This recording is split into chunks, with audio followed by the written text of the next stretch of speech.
Hello, everybody. Welcome back to another episode of 5 Minute Gaming News, the show that...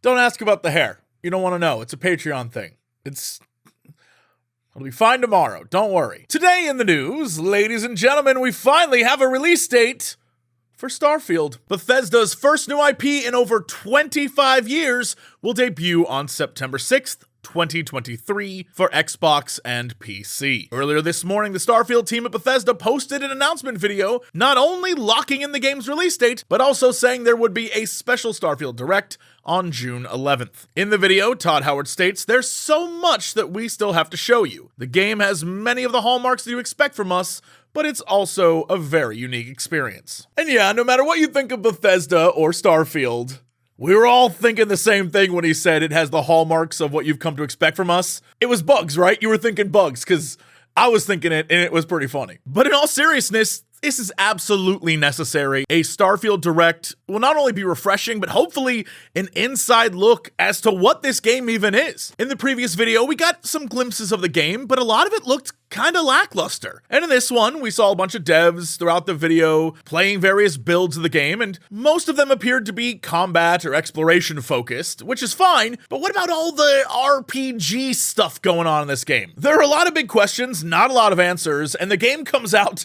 this year. Just off the top of my head, I have questions on combat, on flying, shipbuilding, factions, there's so much, and that's not even addressing the elephant in the room, which is the 1,000 planets thing they talked about, which again is very worrying because that seems a mile wide, inch deep unless they've cracked the code. My hope is that this June event will allow us to deep dive and really get an idea of what this game actually is, because right now it's kind of like No Man's Sky, but with a bunch of other things that don't appear to be implemented all that well. Although we haven't seen much of the game, to be honest. The things we have seen have been kind of all over the place. And again, it comes out in September. So I guess we'll have to find out this June when they do their special Starfield presentation. In other news, Resident Evil 4's remake is coming very soon.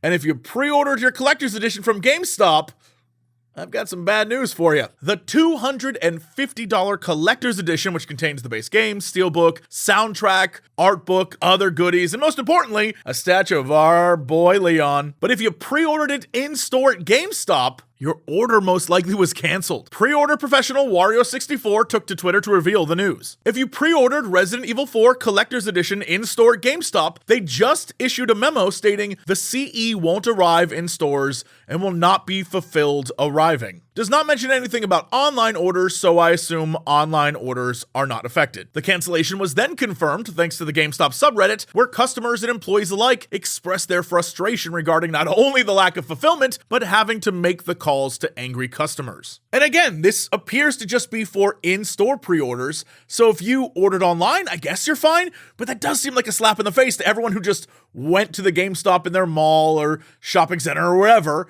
and took the time to walk in, do the face-to-face pre-order, deal with them trying to harass you into joining whatever BS they have, and now you get nothing? I feel like we should find a clip of someone complaining how physical storefronts keep closing, because, here's the thing. GameStop has been suffering inventory issues for a while now. Back in September of 2022, a system-wide software conversion caused a number of pre-order cancellations and shipping issues. And just last month, there was trouble regarding the Fire Emblem Engage Divine Edition pre-orders, including one of the game's voice actors having his pre-order suddenly canceled. Brandon McInnes shared on Twitter, "When they originally told me it was delayed the night before release, I got a digital copy instead, then bought a Divine Edition on eBay from a reseller. But it irks me that people gave money to GameStop believing they'd get a copy of something special to them and were duped." And it's no secret GameStop's been on the decline.